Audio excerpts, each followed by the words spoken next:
Her true story, from Nevada. My granddaughter screamed, "You're just a burden," and threw my cane, so I left and sold the RV they were living in. She wanted freedom. I gave her the road. "I said get out," she shouted again, her face twisted now, as if disgusted by the sight of me on the ground. "You're pathetic. You ruin everything. My marriage, my peace, my freedom, everything." Under the blistering Nevada sun, my bones ached before my heart did. But that morning, it was the heart that cracked first. The RV's door slammed behind me, rattling on its hinges like a warning I should have listened to months ago. My granddaughter stood there, barefoot in cut-off shorts, with her baby on one hip and venom in her voice. "You are just a burden," she screamed. "A walking corpse hovering around my kids. Get out of my life!" Her words hit harder than the sun. She did not lower her voice. She did not glance back to see if the baby flinched. She took a step forward, and with a swift flick of her hand, she hurled my cane across the gravel lot. It landed with a hollow clang against the side of the propane tank. Her husband stood behind her, arms crossed, jaw clenched, but he did not move. Not toward me, not toward her, not toward the cane. I tried to steady myself, but the sharp edge of her words pushed harder than gravity ever could. My knees buckled and I fell, hard, onto the hot, packed earth. The sting of the dirt was nothing compared to what burned behind my eyes. I reached out, hand trembling, grasping for the cane that was no longer there. My palm closed around nothing but sand and heat. She did not help me up. He did not help me up. The baby started to cry. Not loud, just confused, like he could feel the violence of what had just been said, but could not yet understand it. I stayed there a moment longer, catching my breath. My chest rose slow, deliberate. I looked up at her. At the girl I had raised when her mother couldn't. The girl whose fever I broke at midnight, whose first scraped knee was cleaned with my spit and a peppermint tissue. The girl I made pancakes for in a pan I bought with quarters from tips at the gas station. But what I saw standing there wasn't her anymore. Not the wide-eyed toddler in overalls. Not the teenager who used to sob into my lap about boys who ignored her. No, what I saw was a stranger with my blood and none of my heart. "I said get out," she shouted again, her face twisted now, as if disgusted by the sight of me on the ground. "You're pathetic. You ruin everything. My marriage, my peace, my freedom, everything." My mouth opened, but no words came. Not because I had nothing to say, but because I knew the moment had passed.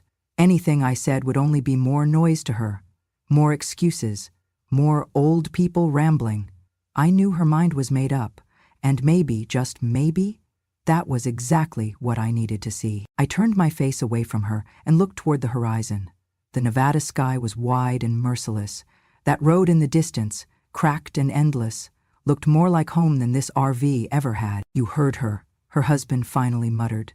He walked past me, toward the RV, not meeting my eyes, not asking if I was okay, not even checking on the baby, who had gone quiet in her arms. His shadow passed over me like a cloud that offered no shade. She turned too, hoisting the baby up higher on her hip and slamming the RV door shut behind her. Just like that, the scene was over. I was left on the ground, alone, without a cane, without a word, with only the echo of her fury ringing in my ears. I sat up slowly. My body had learned to move carefully after all these years. Every shift of a joint came with its own music.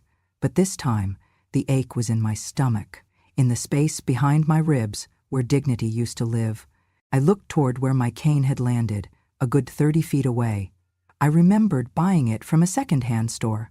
$20, real wood, sturdy, pretty even, with its faded carvings and little brass tip. I remembered thinking, if I'm going to walk slower, I might as well walk proud. Now it lay there like trash. I braced my hands against the earth and rose, inch by inch. I did not cry. I would not give her that. I would not give them that. Inside the RV, I could hear muffled arguing. Something about money, gas, groceries. The same words, the same weight, over and over like a scratched record. I used to jump in and offer to help, offer my pension, offer my hands, offer my sleep, but not anymore, not after today. When I finally stood, I did not reach for the cane. Not yet. I looked back at the RV, the one I had bought with my husband's death money, the one they said would be our safe haven, our fresh start, the one I parked here, near their trailer lot, because they needed me close. Or so they said. I smiled. Not wide, not cruel, just a thin line of understanding between me and the wind. She said I was a burden. She said I ruined everything. She said I should go, and maybe, for the first time in years, she was right. I took my first step toward the cane. Slow, careful, but not weak. My shadow stretched long behind me, thin and sharp like a slash across the gravel. I walked past their front door and didn't look back. I picked up my cane, dusted it off, and nodded to the sun. If I was going to leave, I would do it on my own terms, and I would not just walk away. I would take the roof above their heads with me. They wanted freedom. I would give them the road. When I was 19, I slept under a bridge outside Tonopah, Nevada, with nothing but a paper bag for a pillow and the sound of semis shaking the concrete above me for company. It was a bitter sort of lullaby. Cold wind, hot nights, and the occasional rattle of a coyote too curious for its own good. I would press my back against the hard dirt, stare up at the rusted steel girders, and imagine they were the beams of a real house. Funny how your definition of shelter shrinks when you're alone. I worked the night shift at a rundown gas station half a mile up the road. Back then it was called Lou's. Hand-painted letters peeling off the sign like sunburned skin. I cleaned restrooms, filled tanks, wiped bugs off windshields, and smiled at men who thought my silence meant weakness. I earned $1.75 an hour, plus tips if someone felt generous. Most nights, I walked back to my spot beneath the bridge with a bottle of warm water and half a sandwich I saved from the vending machine. It was not a life. It was survival. But it was mine. No one knew my name. Not really. They called me Red because of my hair, fiery and thick in those days, always tied back with the same rubber band until it snapped. I did not mind being invisible. Invisibility kept you safe. No one expected anything from you, and you owed nothing in return. I met Howard when I was 34. He came through the station in a beat-up Dodge with 2 flat tires and a laugh so loud it scared off the jackrabbits. He called me ma'am like it meant something, like I was more than a smudge on the counter of a forgotten town. He stayed longer than he planned. Said the desert did something to his heart. Said I did too. Howard was the first man who ever looked me in the eye and didn't see charity or trouble. He saw strength, and I suppose that was what hooked me, because I had forgotten I had any. We married in a small ceremony behind Lou's. The mechanic, the owner's wife, and 1 stray dog were our witnesses. I wore a blue dress from a Goodwill rack, and he gave me a ring that turned my finger green. I loved it. I loved him, and for the first time I felt like someone's future, not just someone's past. Howard drove long-haul freight. He was on the road most weeks, home on weekends. I stayed behind, working the pumps, keeping the lights on, and writing him letters I never mailed. We talked about buying a house someday, maybe near the canyon, maybe somewhere greener. But neither of us believed it deep down. Dreams were just warm places to rest your thoughts, not things people like us held on to. Then came the accident. It was just past Barstow, slick roads, and a tire blowout on a turn no one should take at that speed. They told me he died instantly, that he didn't feel a thing. I nodded, thanked them, signed the papers with a hand I could barely steady, and went home to an empty trailer filled with his socks and the smell of diesel. The insurance money came 6 weeks later, $160,000. I held the check in my hands for hours, staring at the zeros like they were part of some cruel joke. I never expected anything from Howard, least of all money, but there it was, real as the dirt under my fingernails. I did not tell a soul, not the station owner, not the bank teller, not even the woman who cried with me at the funeral and handed me half a pecan pie. Instead, I folded that check into the back of a Bible I had not opened in years and waited for the right moment, waited to feel like I deserved it. That moment came 3 months later, when Lou's shut down without warning, a padlock on the doors, a sign in the window that said, Godspeed. No severance, no thank you, just silence. So I went to the dealership off Route 6, walked past rows of shiny, smiling salesmen, and found her. A 35-foot Class C motorhome, used but solid, beige with a navy stripe down the side. She looked like freedom on wheels, like a place that could keep secrets, like a home that did not need land to be real. I paid cash, no questions asked. They handed me the keys, and I drove her to the edge of town, parked near the old train yard, and for the first time in my life, locked a door behind me that was mine. I named her June. Inside, I had a twin bed, a stove that worked when it wanted to, a radio that only picked up country stations, and a tiny bathroom with a mirror cracked in one corner. It was paradise. I filled the cabinets with soup cans, lined the windows with old curtains, and lit candles every night like I was someone worth praying for. The hum of the generator became a lullaby, the creak of the steps a welcome home. I stayed in June for 20 years. We moved when the police told me to. We parked near friends when they needed company. We crossed 3 states and saw more sky than most people ever do. I never remarried, never needed to. Howard gave me his last breath, and I turned it into something solid. People pitied me sometimes. They would see me at the gas station, older now, slower, and ask if I needed help. I would smile and tell them no, because how do you explain to someone that your little house on wheels is the only thing that ever made you feel safe? Then came the call. It had been years since I heard from my granddaughter. She was grown now, had a baby of her own. Trouble with rent, trouble with men, trouble with life. And I had June. I had room. I had space for her and the child and even the boy who followed her like a ghost. So I said yes. Of course I said yes, because I still remembered the day she was born, the way she wrapped her hand around my finger and wouldn't let go. I remembered feeding her when her mama disappeared for days, bathing her in a metal tub, reading her stories from a book with half the pages missing. She was mine in every way that mattered, and now she needed me again. So I drove June to a small lot outside Reno, parked her under a shade tree, and waited. I thought I was giving them shelter. I thought I was giving them love. But what I gave was a roof they thought they owned and a woman they thought they could break. They never knew where I came from. They never saw the bridge. They never tasted the dirt I once called dinner. But they were about to learn. The call came just after sundown. I was parked on the edge of Carson City, the sky still bleeding orange into violet, when the phone buzzed against the little metal table in my kitchenette. I picked it up without checking the number. My hands were always quick to answer when it might be her. "Grandma?" Her voice was thin, frayed at the edges like a shirt that had been worn too many times. "Sweetheart?" I sat up straighter, already reaching for my glasses. I lost my job. They cut staff again, and the rent's due this week, and I don't know, I was just wondering if I could maybe stay with you. Just for a little while, just a few weeks until I figure something out. I did not hesitate, not even a breath. "Of course, baby, you come home. June's got plenty of room. I'll get the bed made up. You just get here safe." She cried then. I could hear it. The kind of cry someone tries to swallow, like a confession. It made my chest ache. I had not heard her voice in over a year. Not since the baby shower, when she sat 3 tables away and barely met my eye. But none of that mattered now. Not the silence, not the distance. She needed me, and I was still her grandmother. That night I went to the market and bought the things I remembered she liked.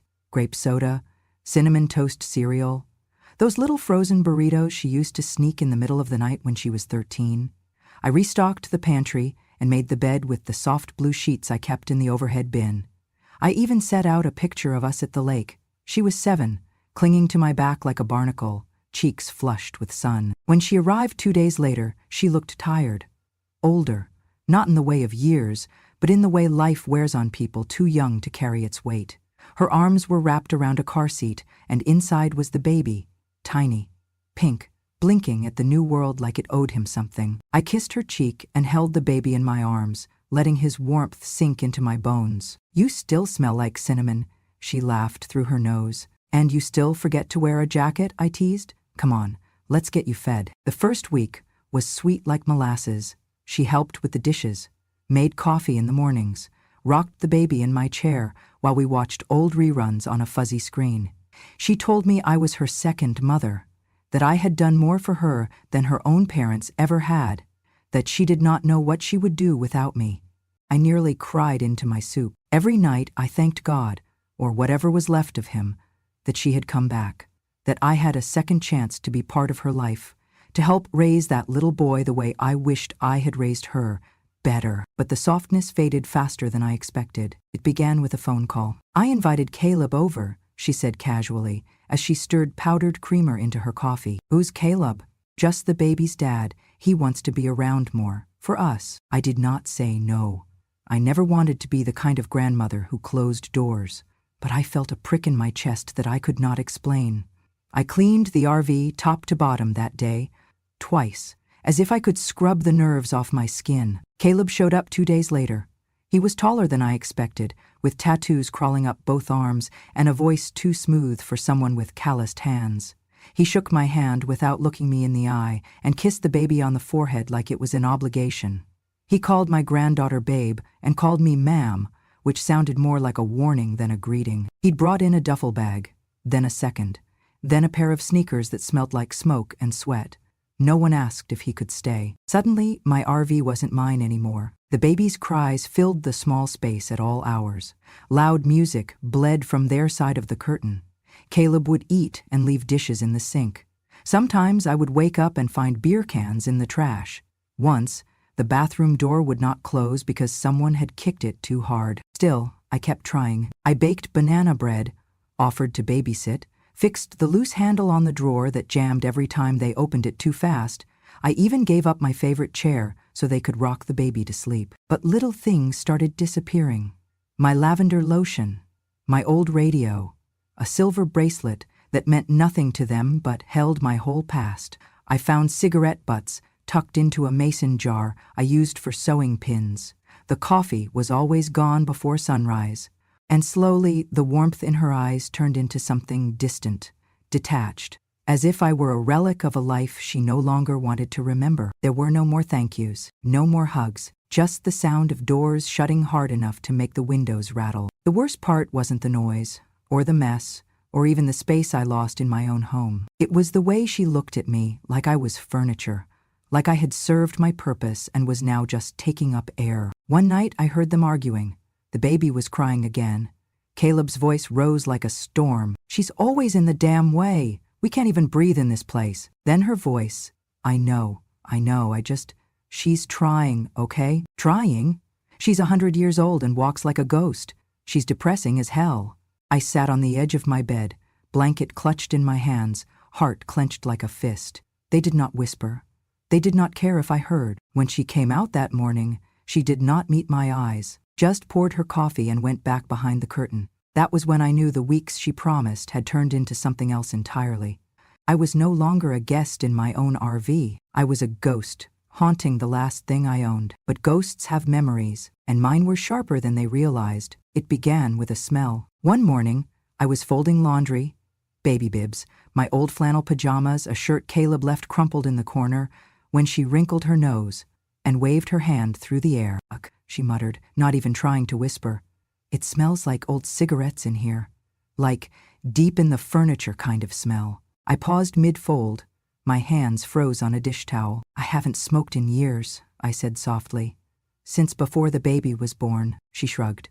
"Yeah, well, it's still in the walls or whatever. I don't want my friends thinking we live in a nursing home." I looked at her, really looked. Her hair was tied in a high knot, her eyeliner sharp, her voice cooler now, laced with something I hadn't heard before. Embarrassment of me. That night, I watched her spray perfume all over the RV, on the cushions, the curtains, even the throw blanket I used when my knees ached. It was one of those body sprays that smelled like artificial flowers in high school hallways. She doused my armchair with it until the fabric was damp. "I just want it to smell fresh in here," she said, brushing past me. "Like clean, like people under 80 actually live here." I did not answer. I just opened a window and let the cold air slap my cheeks. The next day, she reorganized the RV for more space. That was how she phrased it. "We need a better setup for the baby," she said. "And you need more privacy, right, for naps and stuff?" Before I could respond, she started moving my things. My books, my yarn, the photo frames I'd set on the counter, all swept into a plastic bin and carried to the back sleeping area. She hung a cheap curtain rod between the kitchen and the hallway, pulled the fabric closed, and declared, "There, now we each have our own zone." Except my zone was the far back, near the generator, where the bed frame creaked with every turn and the air smelled like rust. It was the only part of June that never got sun in the morning. I sat there that night, in silence, listening to them laugh up front, watching shadows move behind the curtain, like I was no longer part of their world, like I was a ghost tucked in the attic. One evening her friends came over, 3 of them, loud and full of opinions. The RV could barely hold us all. I was pouring myself a cup of tea when she stopped me mid-step. "Hey," she whispered, pushing me gently toward the back. "Can you maybe stay behind the curtain for a bit? It's just, I don't want them to feel awkward. You know how people are with, like, older folks." I blinked at her. Older folks? I was her grandma. I raised her. I wiped her nose and held her through heartbreak, and bailed her out of a dozen messes her parents never even knew about. And now I was someone to hide. "I'll be quiet," I said, my voice hoarse. "No, it's not that," she said quickly. "It's just, they don't get it. And I don't want to have to explain everything. Just for an hour, please." I went to the back, pulled the curtain closed behind me, and sat on the edge of the bed. My tea cooled in my hands. I stared at the floor until the voices up front drowned out my thoughts. They laughed, talked about bars and jobs and what life would be like once they got out of here. Out of here, I realized, meant me. I was the location to escape. When they finally left, I emerged slowly. She didn't even look up from her phone. "Thanks," she muttered. "You're a lifesaver." I forced a smile. It cracked at the edges. After that, it became routine. Visitors meant I vanished. Not just physically, but emotionally, too. I stopped being asked about anything. My opinion, my past, even what I wanted for dinner, none of it mattered. I was decoration. An old lamp you left on because it flickered enough to be useful. Once, she caught me reading a letter from Howard, one I kept folded in my Bible. She glanced at it and said, "You're always in the past. No wonder you don't get how things work now." I closed the book, said nothing, because she was right about one thing. I did not understand how someone could forget where they came from, but I was starting to learn. It happened on a Wednesday, the kind of Nevada night where the heat clings to your skin long after the sun disappears, and the wind carries whispers from the desert like secrets you were never meant to hear. I had been asleep only a few hours when I woke to voices, sharpened, frantic, hissing through the thin walls of the RV like steam through a cracked pipe. The baby was crying. Again, I sat up, already tense. Caleb was yelling, something about money, about how the hell did we run out so fast. I heard the refrigerator door slam, the rattle of coins in a jar, and my granddaughter's voice trying to calm him down, failing miserably. Then the knock came, 3 heavy pounds on the RV door. I swung my legs off the bed and shuffled toward the front, my cane tapping softly against the floor. Caleb opened the door before I got there. A tow truck sat outside. Its engine rumbled low, like a threat. "Your tank's dry," the man said gruffly, arms crossed over a reflective vest. "Dispatch says you're past due 3 weeks.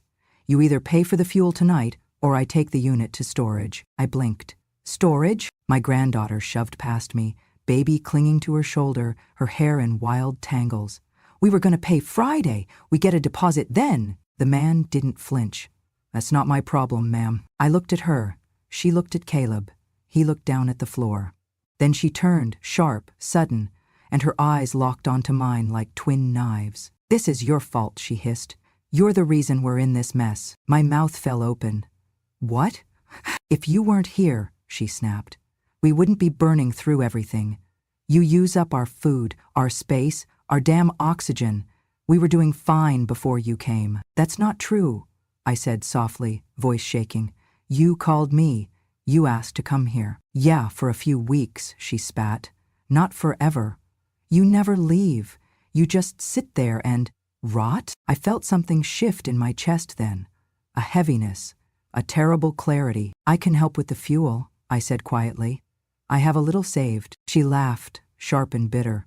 "What, from your pension? You think a few pennies will fix this?" Caleb stood by, silent. Then she walked to the counter, grabbed my cane, my sturdy old cane with the brass tip, and marched to the door. "What are you doing?" I asked, heart rising. She opened the door wide, took 2 long strides into the night, and with a grunt flung the cane across the gravel lot. It clattered loudly against the rocks, disappearing into the dark. Then she turned back and screamed. "You are a useless, crippled parasite. You destroyed everything." Her voice was fire, the kind that leaves nothing standing. I took a step forward, but the RV shifted slightly, and without my cane, my balance faltered. My foot caught on the edge of the rug and I fell hard, face first into the dirt outside. Pain shot through my hip, sharp and unrelenting. My palms scraped against the rocks, and heat from the day still pulsed off the ground, searing into my skin. I lay there, stunned, heart pounding in my ears. No one moved to help me. The baby had gone quiet, too quiet, like even he sensed the cruelty had gone too far. My granddaughter stood in the doorway, arms crossed, her expression blank. Caleb stepped around me to close the RV door. That was it. No apology, no hand, no word. I turned my head slowly and looked up at the sky. Nevada's stars stretched wide and clear, indifferent. The silence wrapped around me, broken only by the low idle hum of the tow truck, waiting for its order. And I thought to myself, so this is where the story ends. Not with illness, not with weakness, not even with time, but with betrayal from the one I loved most. And then, something colder than the air settled into my bones. Not sadness, not even rage, just understanding. So, this is who you are now, I thought, and now I know who I need to become. I closed my eyes for a moment. Not to cry. I had no tears left. Only resolve. When I opened them again, the stars hadn't moved, but something in me had.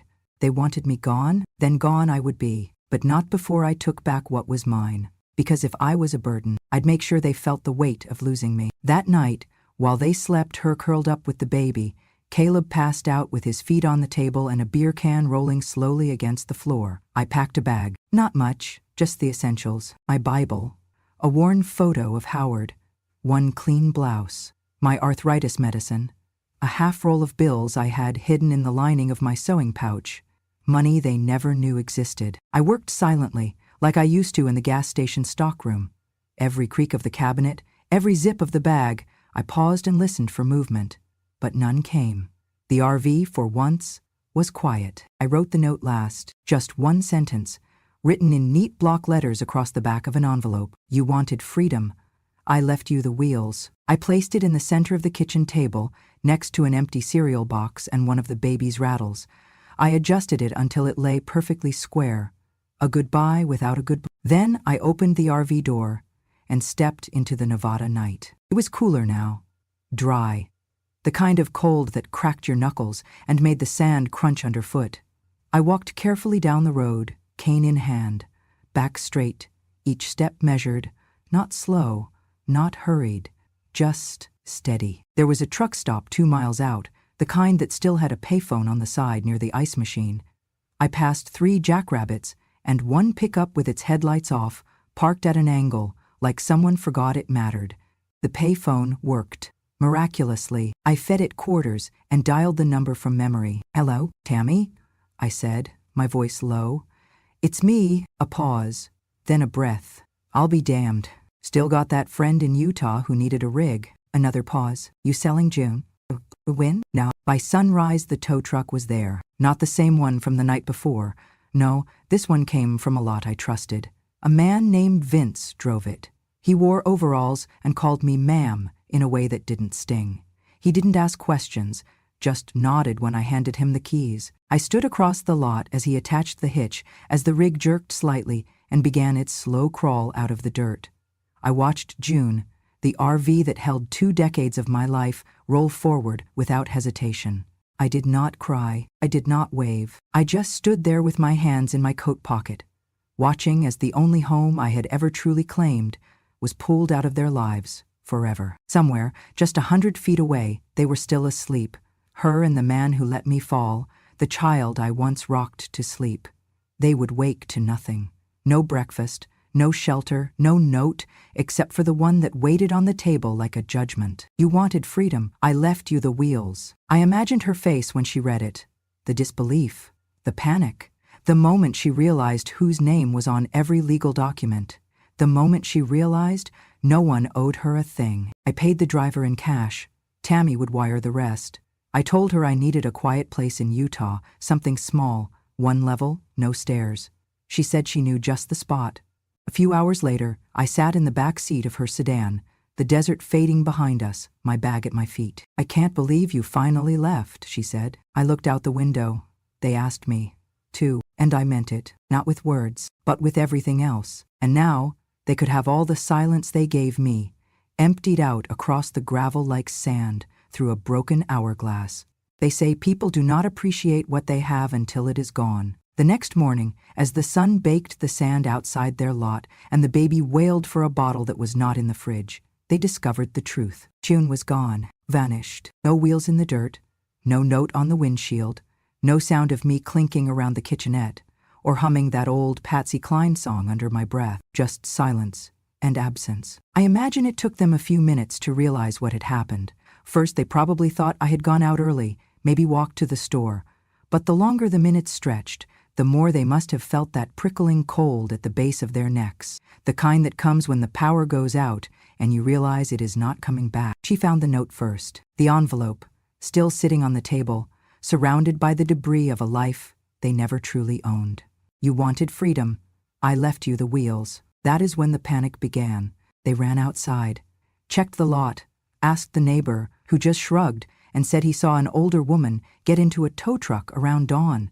Figured she was just moving on, he told them. I heard later they called the police, said their grandmother was missing, said she's old, probably confused, that she doesn't know what she's doing. The officer pulled the title. My name, only mine, everything, insurance, license, registration, was legally, solely, and undeniably mine.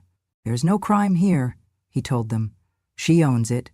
If she left, that's her right. But she's 73, my granddaughter shouted. She's probably got dementia or something. She just walked off, and she left in a registered tow vehicle, ma'am, the officer said. With paperwork. You can't file a missing persons report when the person isn't missing. She just does not want to be found. That is when she turned to Facebook. I saw the post a day later, sent to me through a mutual friend in Utah. It was a picture of me from 2 years ago at the baby shower, holding a plate of deviled eggs with a smile that barely reached my eyes. She captioned it, "My grandma is missing. She's elderly, confused, and maybe in danger. If anyone sees her, please call. She left without her medication. We're worried sick."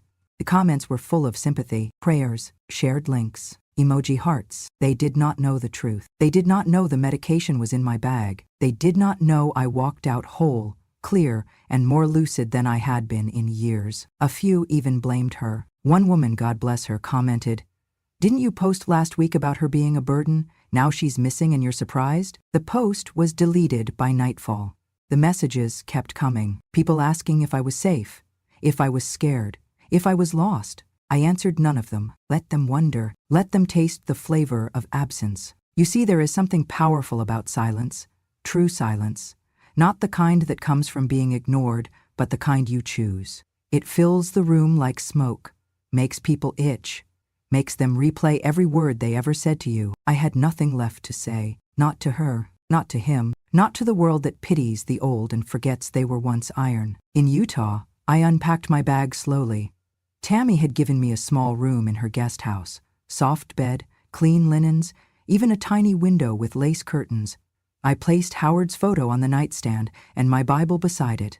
I did not need much else. I took my first real breath in weeks. No one shouted, no one stomped, no one sprayed perfume to erase the scent of my life. I made a cup of tea, sat by the window, watched the sky change colors, like it was remembering something it used to be. They say the past clings to you, but I was beginning to learn, sometimes, the best revenge is simply leaving them to hear their own echoes. A week later, after the dust had settled and their search had quieted into bitter silence, I walked to the little post office 2 blocks from Tammy's house. It was a clear morning in Utah, soft light spilling across the porch railings, the kind that made you forget all the ways the world could be cruel. I carried only one envelope. Inside was a photo I had kept folded at the bottom of my old Bible for decades. It was taken 40 years ago, black and white, grainy but clear enough to see the truth. I was under a bridge just outside Tonopah, kneeling beside a shopping cart, arms wrapped around my legs, chin resting on my knees. My hair was tied back with a rag, my eyes sunken but proud. I looked tired, but not broken.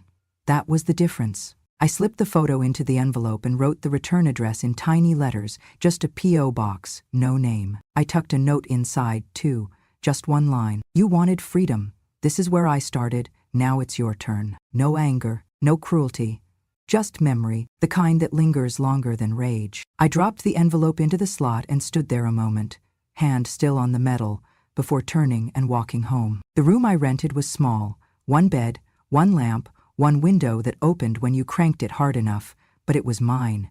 There were no slammed doors, no footsteps overhead, no whispered insults through paper-thin walls, just peace. Tammy brought me tomatoes from her garden that afternoon. We sat on the porch and split one with salt and a spoon. It was sweeter than I remembered. Maybe because no one took it from my plate. That night, I slept with the window cracked open. A breeze rolled through, carrying pine and dust and silence. I dreamed of nothing. And the next morning, for the first time in over 40 years, I made breakfast without fear. 2 scrambled eggs, 1 slice of toast, a bit of jelly I bought myself. No one called me a burden. No one asked me to disappear. And I did not miss them. I only wondered how long it would take her to recognize that bridge.